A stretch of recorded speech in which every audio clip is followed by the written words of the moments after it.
What's in your bag? What's your baggage? What are you carrying? We went on a trip last week to Michigan to see some friends, be a part of our wedding. Patty and I both packed a bag and we carried in it all our clothes. And then we walked around the bag for the week that we were in the hotel room or wherever we were with friends. What's in your bag? What are you carrying? What baggage you got? What are you passing on? What are you passing down? You know, we're all passing stuff down, right? And I think it's interesting to me how sometimes it doesn't catch us until it smacks us in the face, okay? Now, I'm going to relate a story that some of you may have seen.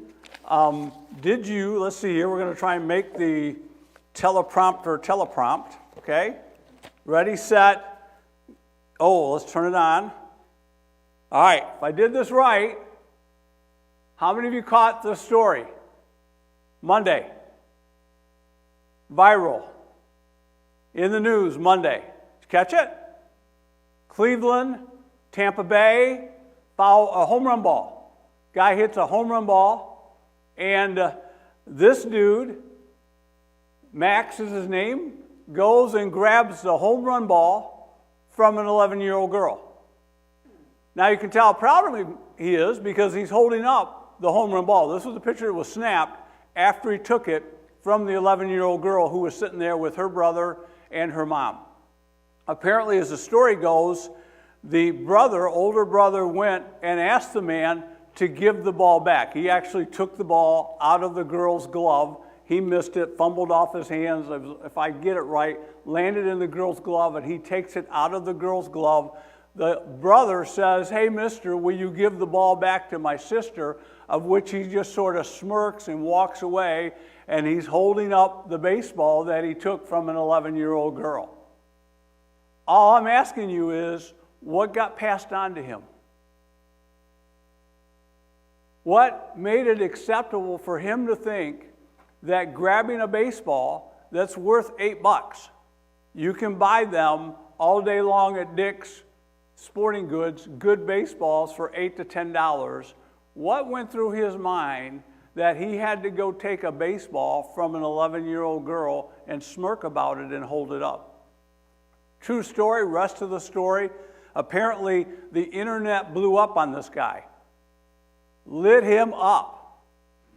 Friends and people he had no knowledge of. He went on some show this week, a talk show, and just talked about how bad it's been.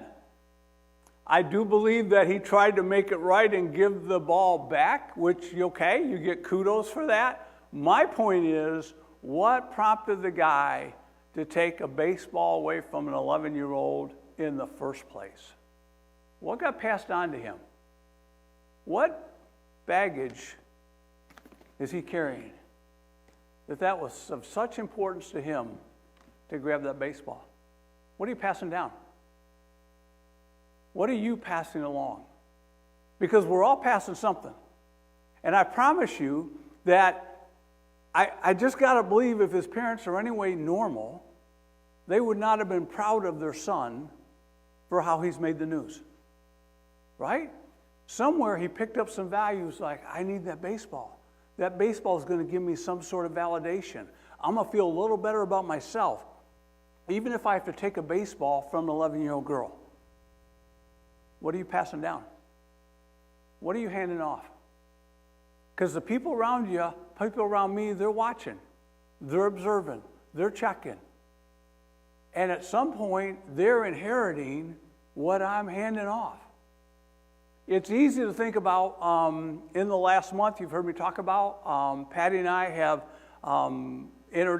we've set up a trust. Okay, because we're wanting to make sure that what we hand off to our kids is done properly and rightly and trying to avoid some stuff, right? So we've gone through the process of getting an attorney and making sure that we're getting that set up, ready to go. Because we want to pass some things down in the right way so as not to create a burden for them.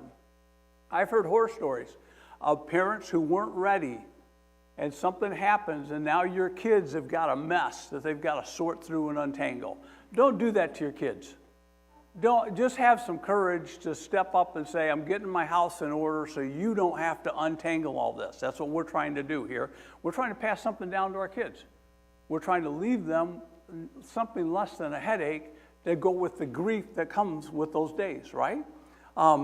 We're all passing stuff down, and over the next 2 or 3 weeks, I want to look at some people in Scripture and say, hey, what steps, what can we learn about what God might have us do to leave things well, to pass things off? And today I want to look at a woman, and just from the perspective, she's got a bad rap, but man, it's interesting to see what God did with Rahab, okay? And allowing her to break a cycle and change the whole legacy, the whole narrative for her, okay? We're going to find her story in Joshua 2. If you've got a Bible or an app, if you're following along online, get your Bible out, get your Bible app. Joshua 2 is her story, but here's what I want you to understand. I want you to commit this. Your past may explain you, but it doesn't have to define you.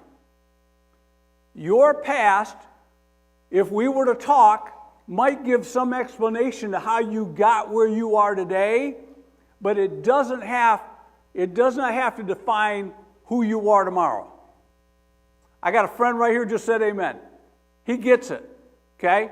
His past would give you some clue as to, hey, here's how, but I think there's a lot of people that are living in their past and they're saying, oh, but that's just, that's why I am the way I am today. It's like, no, it doesn't have to be that way. And if there's any story in the Bible that illustrates like it can be broken, it's the story of Rahab, okay? We find her in chapter 2. If you're not familiar with the Old Testament a little bit, let me set the stage for you. Israel has wandered for 40 years. They wandered because God said, I'm going to give you a land. And they sent some spies into that land, and they said, oh, it's everything God said it was going to be. It's really cool. It's like, it's got the best of everything. But there's giants in the land. There's like big, mean people in the land, and we're never going to be able to get past them. I don't know what you were thinking, Moses, when you brought us out here. You just brought us out here to die. And so why don't we just go back to Egypt? I mean, we're going to die in Egypt. We're going to die with the giants. And like there were two of the people that went in, Joshua and another, and they were like, okay, yeah, that's all true. There's giants in the land. But God said he would give us the land. And the people, they did a vote. Like, okay, let's have a congregational meeting. And all the people came together, and they all said, they cast a vote. And they said, no, we don't want to go in. It's too scary. And so they didn't go in. And God said, that's fine. You're going to live out your days wandering. And God raised up their children after everyone in that generation, we read, passed away. Their children, God said, okay, do you guys want to go in land? And so they're going in, and Jericho is the first city that they've got to take down. Walled city, great city. I was looking at a map this week. It's Jericho's north of, it's like in Israel, West Bank area. It's kind of where some of the nonsense is happening in the world today. They found the ruins. They found the walls of Jericho. Jericho actually existed as a city, and it's the first big city they've got to go in and take over, okay? And so Joshua sends a couple of spies to just say, okay, go check it out. Let's get a reconnaissance mission, and they go in there. And in chapter 2, beginning in verse 1, Joshua, son of Nun, secretly sent 2 spies. Go look over the land, especially Jericho. So they went, and they entered the house of a prostitute named Rahab, and they stayed there. Somehow, word gets back to the king, and the king sends the Capitol Police. The king of Jericho was told, look, some of the Israelites have come here tonight to spy out the land. So the king of Jericho sent this message to Rahab. He sends his detectives, bring out the men who came to you, entered your house because they've come to spy out the whole land. The woman had taken the 2 men and hidden them, and she said, yeah, there were men that came to me. I didn't know where they come from. At dusk, when it was time to close the city gate, the men left. I don't know which way they went. If you go after them, you can catch them. But she had taken them up on the roof, and she'd hidden them under the stalks of flax. And she laid them out on the roof, so she just got covered them with hay. So the men set out in pursuit of the spies on the road that leads to the fords of the Jordan, and as soon as the pursuers had gone out, the gate was shut. Let's close off the walls. They got out. All right, we're going to chase them. She's hiding them. Before the spies lay down for the night, she went up on the roof and said to them, "Look, I know that the Lord has given this land to you, and that a great fear has fallen on us." We hear what's going on out there. Word's gotten back to us. Don't really know all your theology. We do know this. We're scared. So that all who live in this country are melting in fear because of you. We have heard how the Lord dried up the water of the Red Sea for you when you came out of Egypt, and what you did to those two kings whom you completely destroyed. And when we heard of it, our hearts melted, and everyone's courage failed because of you. For the Lord your God is God in heaven above and on the earth. Now then, would you swear to me by this Lord that you will show kindness to me and my family, because I have shown kindness to you? Would you give me a sign that you will spare the lives of my father and my mother and my brothers and sisters and all who belong to them, and that you will save us from death? Verse 14 reads, "Our lives for your lives," the men promised her. "If you don't tell what we are doing, we will treat you kindly and faithfully when the Lord gives us the land." And so she let him down by a rope through the window, for the house she lived in is part of the city wall. And now she said to them, "Go to the hill so that the pursuers will not find you, and hide yourselves there 3 days until they return, and then go on your way." And the men said, "This oath, this promise you made us swear will not be binding on us, unless when we enter the land you've tied the scarlet cord in the window through which you have let us down. And unless you have brought your father and mother, your brothers, and all who family into your house, if anyone goes outside into your house into the street, his blood will be on his own head. We will not be responsible, but everyone in the house will be saved." This woman is mentioned multiple times through the scriptures. Almost every time she's mentioned, she's called Rahab the harlot. She's in the line of Jesus. She's mentioned as an example of faith in James. In Hebrews, she's one of two women, only two women who get mentioned by name in that chapter of people who live by faith. And it's called Rahab the harlot. The first thing that just struck me is God's not afraid of your past. He's not afraid of your bag. This woman had the wrong gender. So you see it behind me. She was a woman in a male-dominated culture.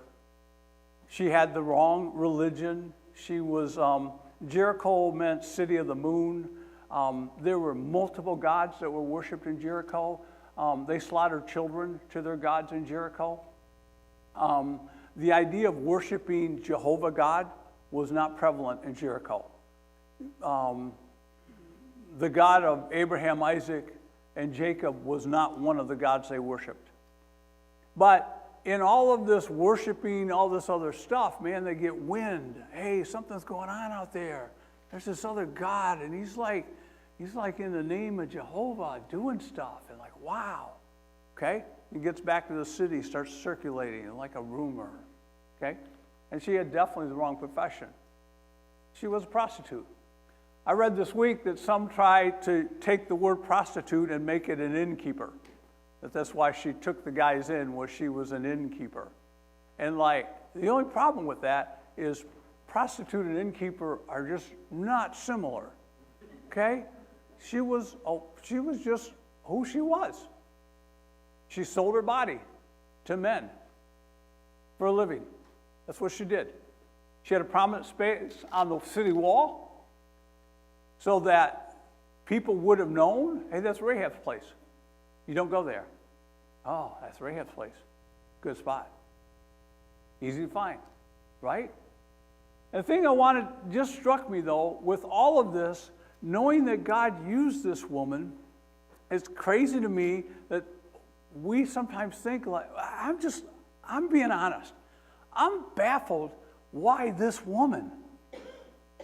Seriously, don't you get like when God comes to good people? I can understand that. Marginally good people. You know what I'm saying? Like, you know, people that are good, they're not Christian, but they're good people, right? And if they were suddenly become a Christian, well, you could see that, right? But here's the God's honest truth in my mind. Take the worst person you can think of, and you suddenly hear that they become a Christian? Doesn't that like mess with you a little bit? Doesn't that make you go, No, I don't think so. I don't think so. Rahab? The whore? The gal who sleeps with guys? She's getting interested in God? She's like, there's something of faith budding in her? Like, you would know that and you would go, what? Can you imagine conversation afterwards among the people in Jericho? Who turned us in? Rahab? Rahab sided with them? No, not Rahab. Are you serious? I look at it, I hear the same thing when I hear, I know. Guys will say, I can't come to church. Yeah, the church will burn down if I set foot in it. Seriously, you're not that big a deal. You're just not. I've seen what God has done. If you find, this is just another example for me. Listen, we're all on a continuum of goodness. Some of us are not so good. Some of us are like next to Mother Teresa. And the people who are next to Mother Teresa aren't really sure they need Jesus. Because you're pretty good. You're pretty good. And you know it. And I think pretty good people have a hard time getting into heaven. Because you just don't think you need Jesus. And bad people can just rationalize, man, there's just no way. There's no way. No way God's going to love me. And then there's everybody in between. Maybe I get in, maybe I don't. Rahab is another example that coming to faith in Christ is all of God's goodness and grace to us. None of us deserve it, and none of us are too far gone. There's nobody outside the reach of God's goodness. So how did Rahab get to a spot? Well, say here that I think that cycles don't break. She's living in a cycle of destruction. And that cycle's not going to break for you until you understand that God already knows your story. And he's not scared by it. He's not intimidated.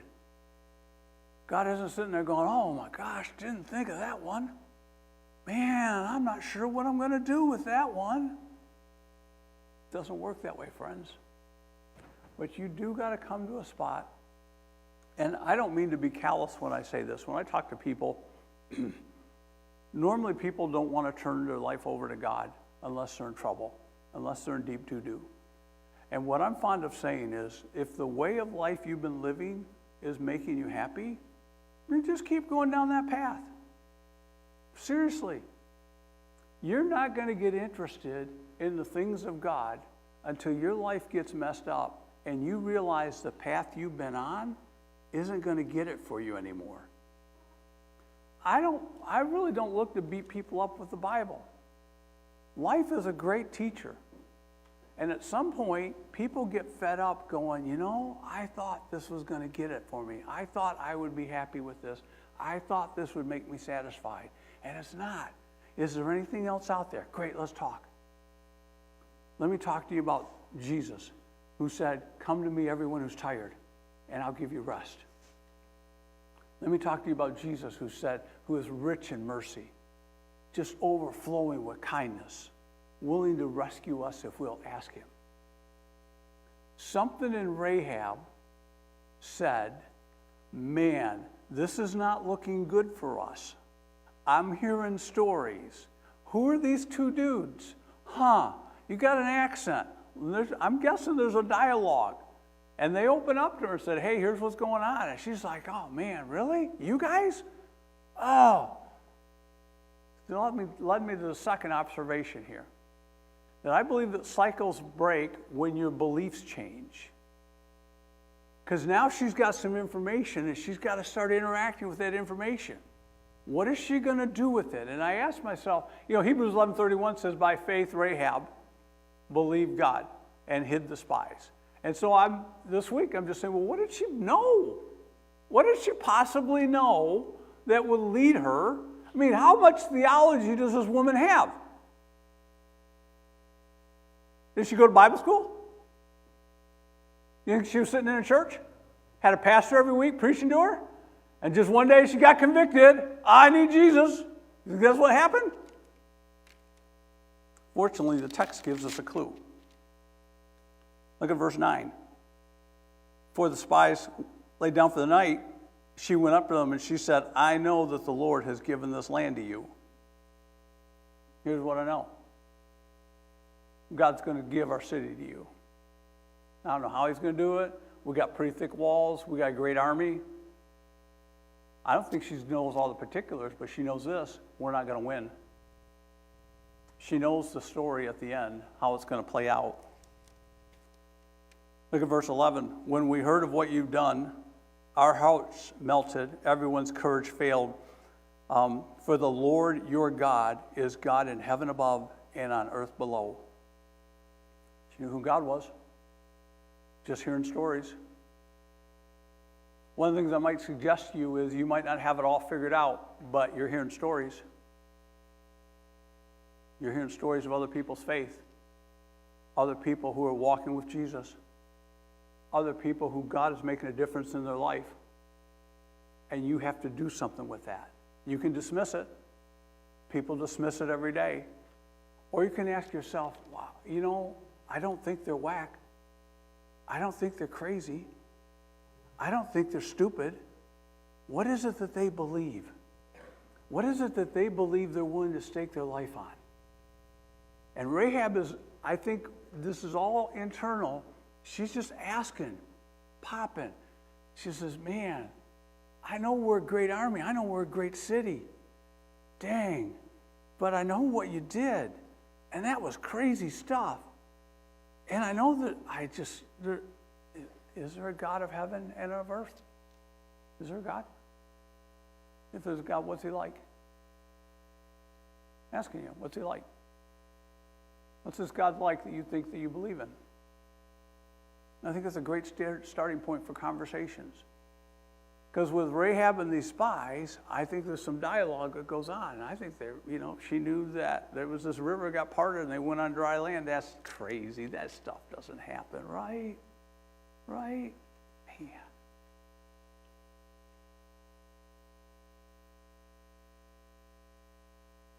You won't set your bag down and walk away from it until you start to think differently. You'll carry it with you. You'll hide it, put it in a closet, try not to stumble over it. But it's still there, right? Faith acts before it's comfortable.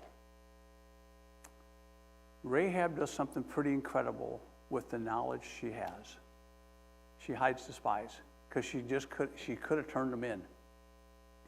It would have been real easy to turn in the spies and probably get a reward and be looked at as a hero. I mean, think about what all she had to make a decision on. It's the king.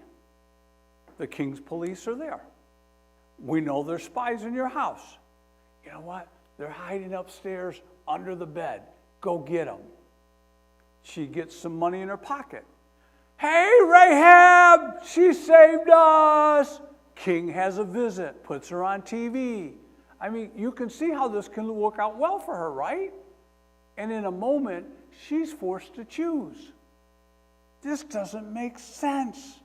No, they were here, but they took off. I think they went east. I don't know. I wasn't really paying attention. I was scared.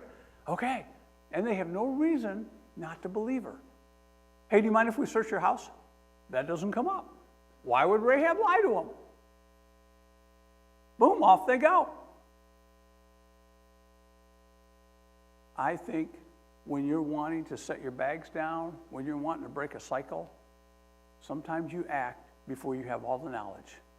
Sometimes you make decisions that you're not entirely sure about, but you know what? I need to do it differently.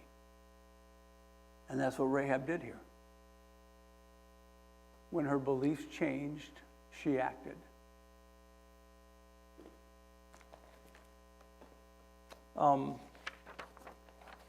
Because I promise you the stuff in your bag, you don't want to keep carrying, right? Do you? Did you ever look inside your bag? If I'm talking about breaking some cycles now, that stuff you're passing on to your kids, what do you think I'm talking about? Do you know? Do you know what your baggage is?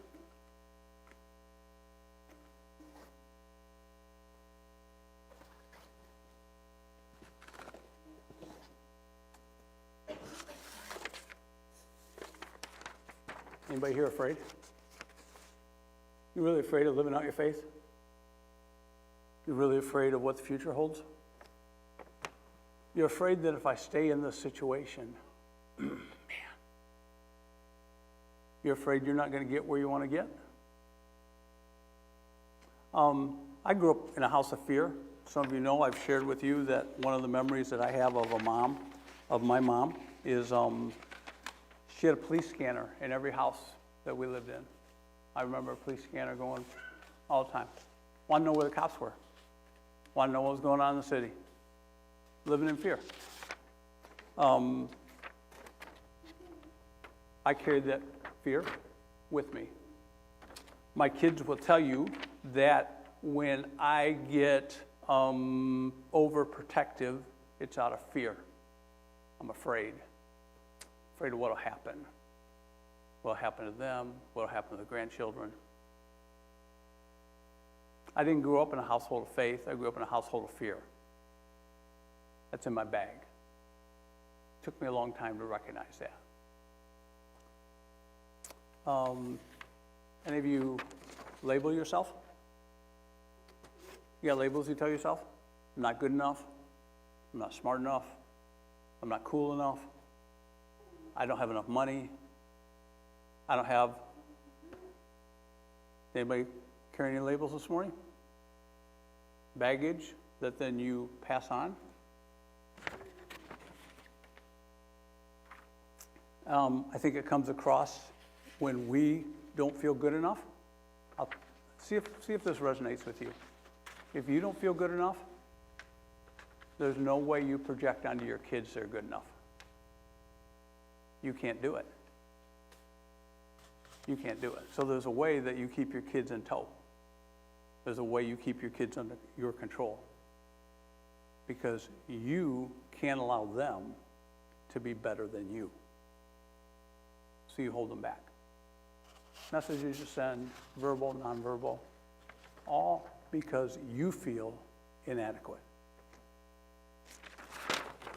Any of you got a victim mentality? It's not my fault. If you knew my family, you would know. Oh, it's always my fault. It's always my fault. Yeah, go ahead, blame me. It's the victim mentality. I didn't do it, right? It was interesting for me to find out, as I've shared with some of you, that my dad grew up, and when he was in late elementary school, his parents kicked him and his brother out. They had 4 children. They kept the oldest 2. They kicked the younger 2 into foster care. And so from the time my dad was probably late L, all through high school, and he dropped out of high school, went to set up bowling pins, lived in above a bowling alley because that's where his job was. Never finished high school. You know when I found all that out? I think it was late 30s.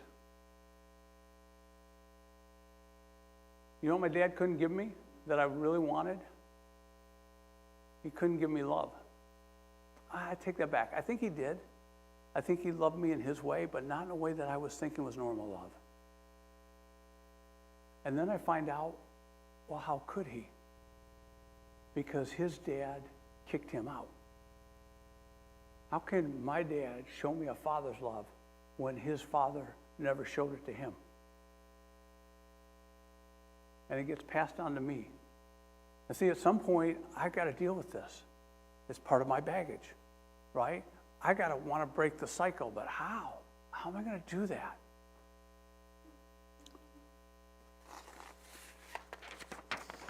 Anybody have control issues?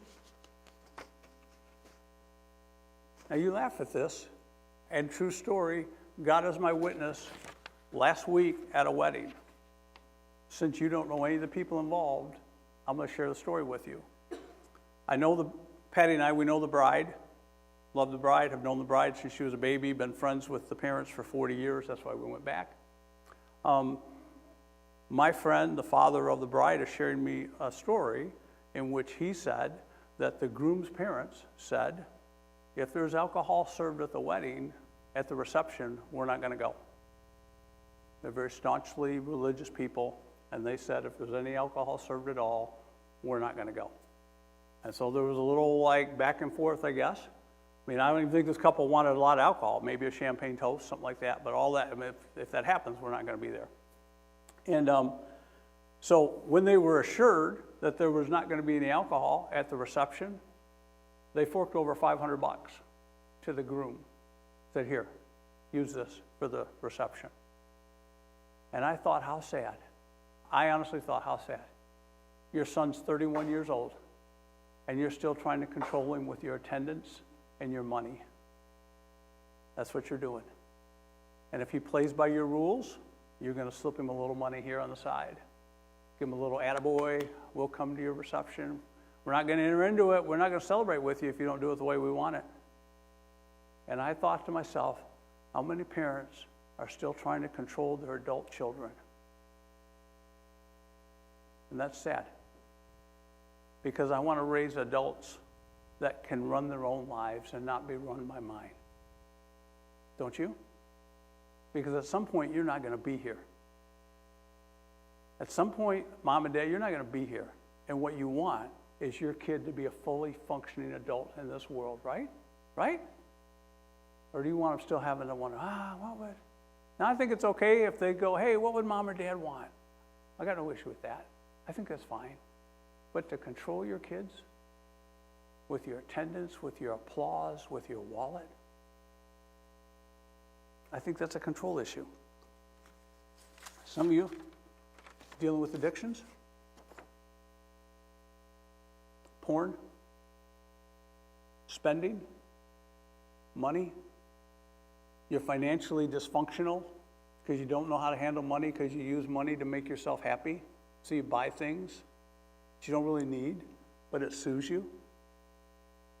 You could be addicted to drugs that are illegal, or you could be addicted to drugs that are legal, but you're using them to numb the pain. Alcohol, numb the pain. You feel it inside, you know how to get rid of it. How do you get rid of it? I drink a little bit. That's what my parents did. Is that what you want to pass on to your kids? I'm being totally God honest, serious with you. Do you want your kids to learn how to handle difficulty by drinking? Because that's what they're going to pick up from you. Or do you want them to be able to figure out how to handle disappointment and hurts in life and be able to manage it and do well? What are you passing down? Because they're watching and they're observing. Anger.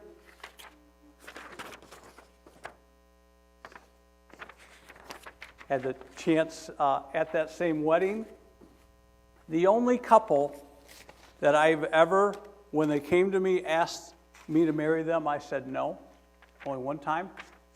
But I look at doing a marriage as a privilege as well as a responsibility. And I knew that this guy who I loved dearly was in my student ministry was angry. He was ticked young man. And he picked it up from his dad. You know, he and his mom are not speaking to this day. I'm surprised the number of people, grown adults, children who are not speaking to their parents. Anger. Finally, this last one. Just spiritually adrift. Just don't care, don't see any need for it. Maybe there's a God, maybe there's not. Maybe Jesus is worth following, maybe he's not. I don't know. I don't care. I don't see the difference it makes. And so you pass it on to your kids. You decide. I get it. This really seems adulting, doesn't it? You decide. I remember the first time my kids said they didn't want to go to school. You know what I said to them? That's cool. You decide. That's what you did, right? First time your kid was really sick and you made an appointment to go to the doctor and your kid said, I don't want to go. And you know what you said? Hey, that's cool. Whatever you want to do. Right? Oh, no, you didn't do that, did you? Hey, we're going, right? I don't want to go to church. Oh, that's cool. You decide. My kids will tell you that I never made them have to go to the church I was attending, but they were going to be in a church. Because I believe their relationship with God and with Jesus supersedes anything that is going on in this life. And so if the church I was working at wasn't working for them, that's cool. Just find a place, find some friends that you want to worship God with, but you're going to go. I wasn't going to let them be spiritually adrift.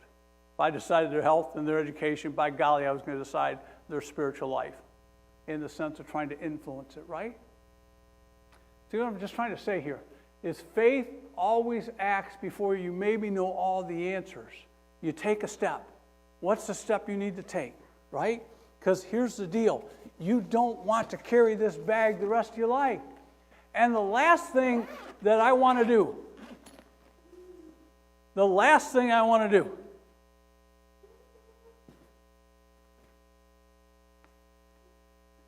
is hand this off to my kids.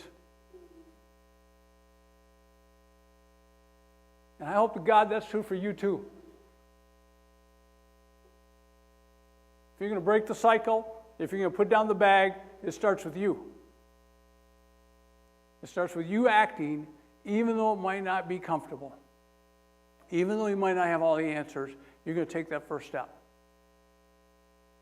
Which leads me to the third observation I made with Rahab that just sort of stuck out to me. I thought, let me read this to you. I wrote this down. Rahab didn't just leave a job, she left a system of belief. She left a pattern of living. She left her way of life. You may have inherited the pattern, the baggage, but here's the deal. You do not have to pass it on. You may have gotten it, you don't have to keep passing it on. Which leads me to the thought that others benefit then from her faith. She gathers all her family in, and they were rescued.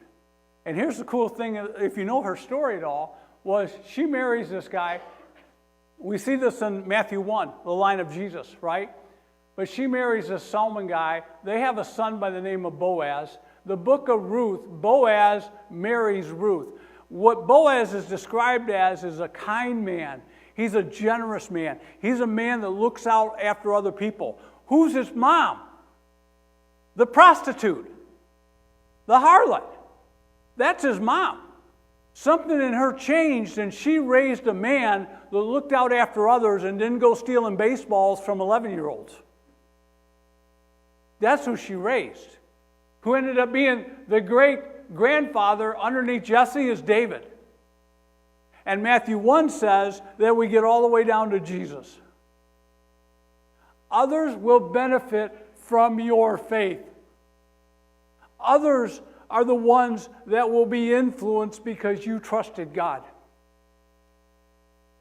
Don't underestimate the power of God using your life as whatever simple way it might be and the touch it has on other people.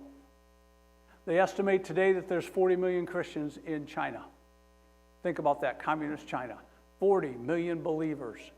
You know, it was, I have it written down here, that it was 1807, a guy by the name of Robert Morrison spent 113 days on a boat as a Protestant missionary, and he arrived in the southeast coast of China. After 7 years, there was one Christian. He served for 27 years. He died at the age of 52. I think there was only 1 or 2 Christians he gave his life for. Someone said, "Don't you think this is kind of a joke that you're giving your life for this?" And he responded with the idea that God is the one who's going to bring in a harvest. I'm just passing along a message today, 300 years later. The government estimates there's 40 million Christians. Independent agencies estimate there's more than that through one man. Band's coming up. A young man was observed in his 80s planting an apple orchard. I love this. It still sticks with me. Someone came up and asked the old man, "You don't expect to eat apples from those trees, do you?" To which the old man said, "No, I don't. But somebody's gonna." I'm here today because I had a grandma who believed, not because I had parents who believed. My grandma encouraged me and my brother to go to church, not my folks. My folks didn't go to church. My mom and dad weren't saved, didn't come to know Jesus till they were in the mid to late 60s. But my mom's mom was very active. She couldn't drive. She didn't have a job. Grandpa died. She kept after us to go to church with her. Led me to a Christian school where there were two teachers who took an interest in me, and I wanted to just pay something back as a teacher because I thought they just treated me with respect as a teenager. I met a guy that came to faith in Christ in his college years and went on to study the Bible in Dallas and then ended up in Michigan as a youth pastor. I spent 5 years with that guy, and he changed my life. I'm the product of other people's faith. Here's what I want for us as a church. Why can we not be the catalyst for other people's walk with God? Why can't your life be the life that others look at and say, yeah, they were faithful. They loved me. They cared about me. So what does that mean for us?